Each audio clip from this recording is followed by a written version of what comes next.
quality stocks that have high probability of going up and rising in value. So I've named the strategy 1 weekly. The reason why I've named it that way is because it's based on the weekly chart.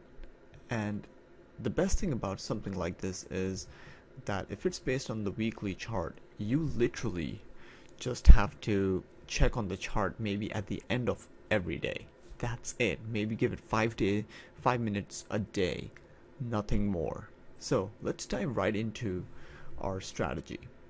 The first thing that this strategy has my key algorithm matrix that I've required, something called the CPM, which we will learn more about down the road, and ADV, which is the average daily volume, or what the volume has been over the past 60 days on average. And I'm looking for stocks with a minimum of 250,000 shares being traded on a daily basis for the last 60 days. So let's come to what we have here. We have the symbols, we have the price, we have the exchanges, we have the CPM. Our goal for the CPM is that it is above 2, because the CPM represents basically it's the common price multiple, which means that how many times does it double essentially within a year, because it's taking the average of the 52-week high and the 52-week low. We will go more into details in later sections. The latest float is a key matrix for finding high-powered stocks without any leverage. I mean, these are stocks that can literally move hundreds of percentage points within a week, if not a day. So the key is we're looking for latest floats, ideally below 50 million. And we're looking for average daily volume over 250,000. And I also look for volume that was on the last day of at least 250,000. Okay, so when we have this down, this is what the algorithm spit out or provided us with as scanned opportunities. The first one is key holdings. We can see that it's been since the beginning of 2016.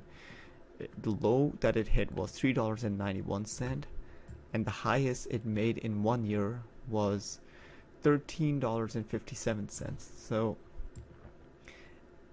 it made almost $9 or over $9 in return, almost $10 in return. So 3 times its value this stock grew. And you can see this 1 week it grew over 53.2%. So these are the kind of stocks that I'm talking about that have the potential to move a lot, and that's what you're looking for with very low risk. So one way to take this stock would be, if you're looking to buy this stock, would be at the high of the last 2 candles, because these two candles represent 2 weeks. So the high of this is $12.03. I usually would put a buy stop just above it by 5 cents, so at $12.08, because that kind of gives me an indication that there's a breakout, and my stop would ideally be 5 cents below this. So my stop would be at $10.62, and my buy would be at $12.08. So I'm essentially risking $1.46 per share.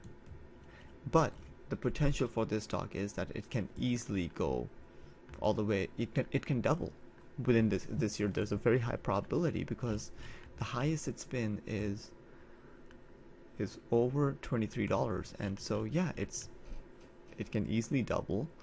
And we're seeing that it's at a high of the last 52 weeks, or it's near a 52-week high, so it's in an uptrend, and that helps. Alright, let's come to another example.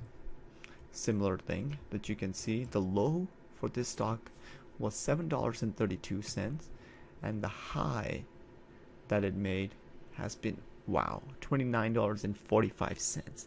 This is all within a year. This is all within a year that this stock did. That's brilliant. And as we can see currently that it's near the high not too far away from it, instead of being down here. So it's in an uptrend essentially, or just more consolidating within this region. If I'm going to look to buy this stock, I would do the same thing. I would buy it at the high of the last 2 weeks, which is $26.98, and I would put my low below the low of the last 2 weeks, which would be $24.59. Now let's come to another stock. Here you go. Now this stock in January, let's just see what's the lowest it went to. I would say that essentially this is the lowest it hit. It was $3.95, and it went all the way up to $9.49. So made about, over $5.50, over 150% return on investment. Now this stock is kind of an ideal stock because if you look at its data, it's first got a low price, but then it's on the NASDAQ exchange. It has a cross multiple of 2.4. That means it has the potential to be a doubler in value within a year. Its float is below 50 million. Its average volume is over 378,000 or over 250,000. So there's liquidity in this stock. Now, how would I trade this stock? Well, I would actually take the stock at the high of this, which would be $6.95, and I would actually put it at the low at $6.10. So let's do some numbers. I personally like this stock, so I might actually be sending an alert for the stock to our students in just a few minutes. So we come to our video or our portfolio manager, and today's date is January 17, 2017. So MITK, and I am planning to buy this at the high of this, which is 690 plus 5 cents for spread, which is $6.95. So 6.95, and I plan on risking 6.15, I believe. Let me see. So $6.10 because the low was $6.15, so we make it 6.1. So then this sheet is telling me that the risk is 85 cents per share. The percentage is 12.23%. So that means that if I put all my money on just this stock, if it goes against me and if it stops out after triggering the stock at 695, I lose 12% of my account. Now obviously we're not going to be doing that. So let's continue. If the stock rises in value by 25%, which is essentially 2 times the return on investment, that would be at the price of $8.69. I can look at that as my first target stop. The second target stop could be when if the value of the stock rises by 50% in the coming months. So we have a stop at 610. We have a gain of 85 cents. And let's just say our account is worth $25,000, all right? If we have a $25,000 account, we would have to buy about 4,000 shares. Yeah. So P5 divided by D5. So, okay, let me do something here. So the total amount divided by how many shares can we buy at the entry part. So we can buy up to 3,600 shares, and that would give our $25,000 account a risk of 12.23%. But if I have a $25,000 account, I want to keep my risk for my entire portfolio around 3 to 5%. So I'm not going to risk $25,000 on this trade. No. I'm probably going to be risking about, let's just say 5,000.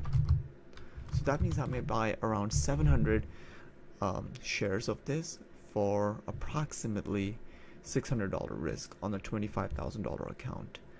Personally, that's fine with me, because as you're seeing, there's not just one trade you'll be taking. You'll be taking dozens of trades. So it is quality trades that we have to take, and we don't have to risk too much money on one. That way we are able to run them in the long run and look for solid returns. So okay, that was MITK.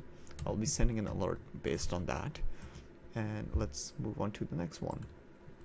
On deck, as you can see that there's potential for this one. You could buy it at the breakout of this, but to me, there is a trend and obviously it's kind of following the pattern of still being in a downtrend. It's kind of breaking the trend line. That's what I have the moving average for here, but I'm not too comfortable taking this one.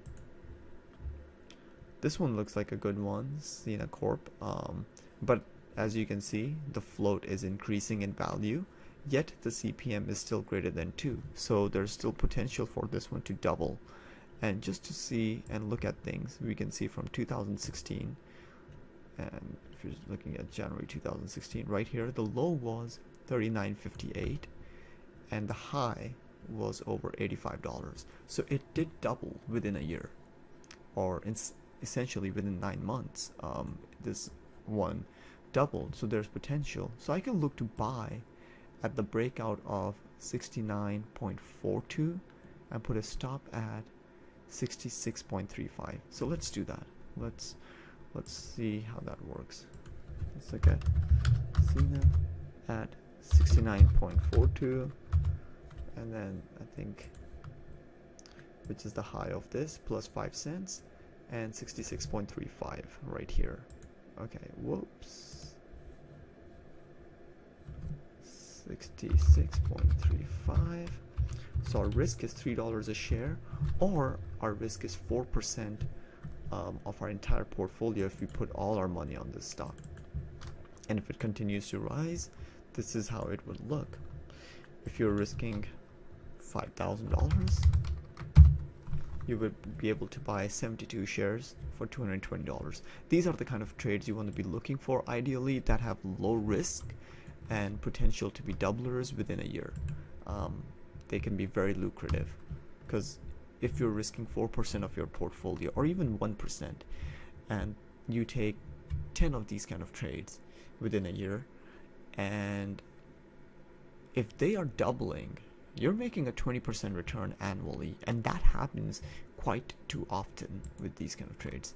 Now, Cloud Peak is actually something that I'm really interested in, because first off, if you look from January low that was here, was $1.08, and the high that it hit in 2016 was $8.04, which is, as you can see, the CPM tells you, is 7 times the return on investment, or from the low. So it's huge how much this one has moved. It may have a slightly bigger float, but it has a lot of liquidity, so you can buy a nice chunk of shares for this. Now for me, I will personally be looking at a breakout of these last two candles again.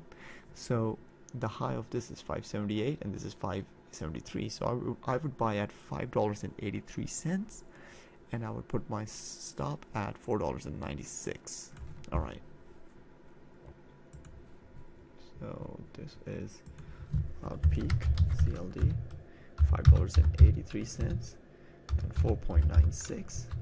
That's 14%. Again, very high number of risk if we were just to put all our money on this one trade. So maybe I'll just take 5,000 shares, risking $750, which is 3% of my account value.